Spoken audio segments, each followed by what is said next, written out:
ఒకప్పటి కథ. అడవిలో చాలా చలి రాత్రి వచ్చింది. చెట్ల కొమ్మలు బలంగా ఊపులు తీస్తున్నాయి. రాను పక్షి తన పిల్లలు కుక్కు మరియు గుడియాతో కలిపి తన చిన్న గూడులో కూర్చునుంది. వాళ్ళ గూడు చాలా పాతది మరియు బలహీనంగా ఉంది. అమ్మా, ఇది ఎలాంటి బలమైన గాలి? నాకు చాలా భయంగా ఉంది. మన ఇంటిని ఎవరో పెళ్లగిస్తున్నట్లు అనిపిస్తోంది. భయపడకండి నా పిల్లలు, నేనిక్కడున్నాను కదా. ఇది బలమైన గాలి. ఉదయం వరకు అది నిలిచిపోతుంది. కాని ఆ చలి రాత్రి చాలా క్రూరంగా నిరూపించబడింది. శీతాకాలపు బలమైన గాలి చివరి ఊపుతో రానాను పక్షి బలహీనమైన గూడును కొమ్మ నుండి వేరుచేసింది. వారి అన్ని సామానులు, అన్ని చిన్న కొమ్మలు మరియు గడ్డిమట్టిలో చెల్లాచెదరయ్యాయి. రాను పక్షి మరియు ఆమె పిల్లలు చాలా కష్టంగా తమను తాము రక్షించుకున్నారు. ఇప్పుడు మనం ఏమి చేస్తాము? మన సంపద అంతా పోయింది. ఆ క్రూరమైన చలిరాత్రి గడిచిపోయింది. మరుసటి రోజు రాను పక్షి తన పిల్లల కోసం కొత్త మరియు సురక్షితమైన ఇల్లు వెతుక్కోవడానికి ఉదయం మొదటి కిరణంతో చాలా దూరం వరకు ఎగిరింది. రాను పక్షి ఎగురుతూ ఎగురుతూ అడవి చివరి అంచున ఉన్న మనుషుల ఎడారి గ్రామానికి చేరుకుంది. అది ఒకటి అలాంటి ప్రదేశం. అక్కడ పాత మనుషుల వస్తువులు పడి ఉండేవి. కాలుకాకి మరియు గౌరీ కవిత్వం రాను పక్షి విరిగిన గూడును చూసినప్పుడు గౌరీ కవిత్వం కాలుకాకితో అంటుంది. కాలుకాకి మరియు గౌరీ కవిత్వం రాను పక్షి విరిగిన గూడును చూసినప్పుడు గౌరీ కవిత్వం కాలుకాకితో అంటుంది. కాలుజీ, చూడు, ఆ పక్షి గూడు విరిగిపోయింది. ఇప్పుడు ఈ చిన్న పక్షి ఇబ్బందులు పడుతుంది. గౌరీ, నువ్వు చూడు, చిన్న పక్షి ఎక్కడికి వెళ్ళినా నేను దాని సంతోషాలను లాగివేస్తాను. మనుషుల గ్రామంలో రాను పక్షి చాలా పనికిరాని పెద్ద వస్తువులను చూసింది. ఒక మూలలో అది చాలా పెద్ద ప్లాస్టిక్ మీటి కూలర్ను చూసింది. అది ఖాళీగా పడి ఉంది. ఆ కూలర్ కొంచెం విరిగినది కాని బలమైనది. ఇది ఎంత సురక్షితంగా ఉంటుంది? దీని గోడలు బలంగా ఉన్నాయి మరియు ఇది నేల నుండి చాలా పైన ఉంటుంది. రాను పక్షి త్వరగా తిరిగి వెళ్ళి కుక్కు మరియు గుడియాను తీసుకువచ్చింది. అది రోజంతా కష్టపడి ఆ ప్లాస్టిక్ కూలర్ లోపల తన కోసం కొత్త మరియు సౌకర్యవంతమైన ఇల్లు తయారు చేసుకుంది. రాను పక్షి తన పిల్లలను తీసుకుని కూలర్ కొత్త ఇంటికి వెళ్ళిపోయింది. పిల్లలు మొదటిసారి గట్టి గోడలు ఉన్న ఇంటిలో తాము వెచ్చగా మరియు సురక్షితంగా ఉన్నట్లు భావించి సంతోషిస్తున్నారు. అమ్మా, ఇది ఎంత మంచి ప్రదేశం! గాలి కూడా రావట్లేదు. మనమిక్కడ సుఖంగా ఉంటాము. కాలుకాకి మరియు గౌరీ కవిత్వం ఎగురుతూ ఎగురుతూ మనుషుల ఆ పాత గ్రామానికి వచ్చారు. వారు రాను పక్షిని కూలర్ ఆ ఇంటి నుండి బయటకు వస్తుండగా చూశారు. కాలుజీ, ఇదేంటి? రాను పక్షి ఎంత బలంగా ఉంది! నాకు కూడా అలాంటి ఇల్లు కావాలి. ఈ పేదది ఇంత స్వచ్ఛమైన ఇంట్లో ఎందుకుండాలి? నేను దాని సంతోషాన్ని నాశనం చేస్తాను. కాలుకాకి వెంటనే ఒక దుష్టమైన పథకం తయారుచేసి మనుషుల గ్రామం వైపు వెళ్ళింది. కాలుకాకి ఒక తాగుబోతు మనిషి దగ్గరికి వెళ్ళి అతనితో అన్నది, ఏ మనిషి, విను, నీ నీటి కూలర్, దాన్ని నువ్వు మర్చిపోయావు. అది నీ గ్రామంలో పడి ఉంది మరియు రానా పక్షి దానిలో తన ఇల్లు తయారు చేసుకుంది. ఏమిటి? నా కూలర్లో చిన్న పక్షి ఇల్లు తయారు చేసుకుందా? సరే, నేనిప్పుడే వెళ్ళి ఆ పక్షినక్కడి నుండి తరిమి కొడతాను. అది నా సామాను. దానిపై ఎవరి పక్షికీ హక్కు లేదు. ఆ లోభి మరియు తాగుబోతు మనిషి వెంటనే కోపంతో నిండి ఆ గ్రామం వైపు నడిచాడు. ఆ తాగుబోతు మనిషి పక్షి మరియు దాని మాసూము పిల్లలపై దయ చూపలేదు మరియు కూలర్ను ఎత్తుకుని అక్కడ్నుండి వెళ్ళిపోయాడు.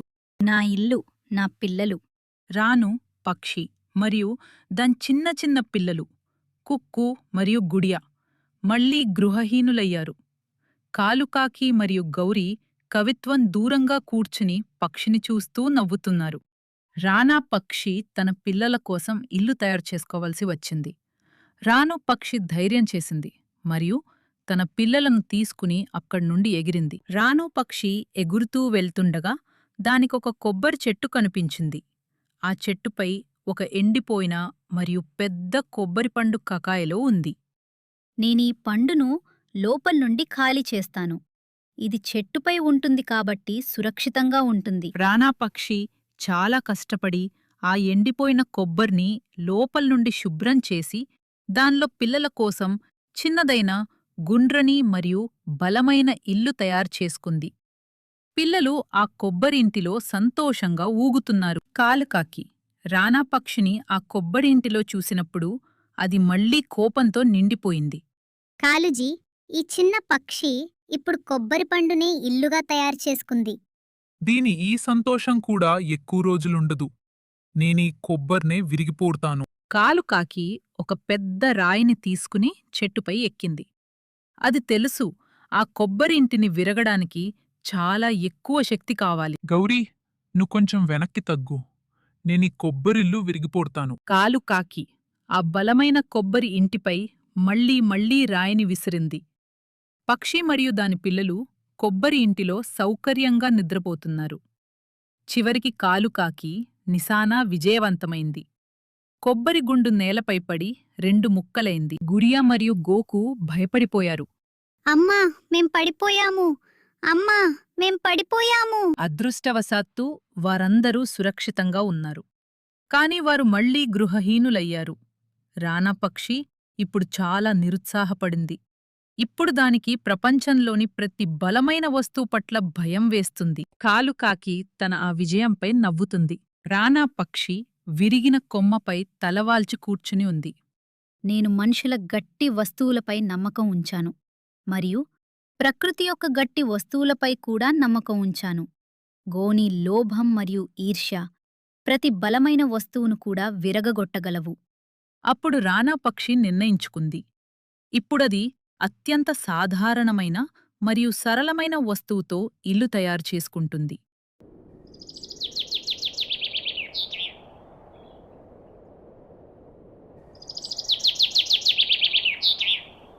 రానా పక్షి అరటి చెట్టు దగ్గరకు వెళ్ళింది. నేను అరటి పెద్ద పెద్ద ఆకులతో ఇల్లు తయారుచేస్తాను. ఇవి సరళమైనవి. ఎవరైనా వాటిని విరగగొట్టాలని కూడా ప్రయత్నిస్తే అవి మట్టిలో పడవు, కేవలం చిరిగిపోతాయి. రానా పక్షి చాలా కష్టపడి అరటి ఆకులను కలిపి వాటిని పరస్పరం కట్టి చెట్టు కొమ్మలలో ఒక ఊగే, మృదువైన మరియు వెచ్చని ఇల్లు తయారుచేసుకుంది. ఈ ఇల్లు సాధారణమైనది, కాని అత్యంత సురక్షితమైనది. గుడియా అరటి ఆకులను తాకి చూస్తుంది. అమ్మా, ఈ ఇల్లు ఎంత ప్రేమగా మరియు మృదువుగా ఉంది! ఇది మిగతా ఇళ్ల కంటే చాలా మంచిది. కాలుకాకి రానా పక్షి ఆ కొత్త ఇంటిని చూసింది. అది కోపంతో ఒక రాయిని విసిరింది. కాని ఆకులు రాయితో తాకిన తర్వాత కేవలం కొంచెం ఊగుతాయి.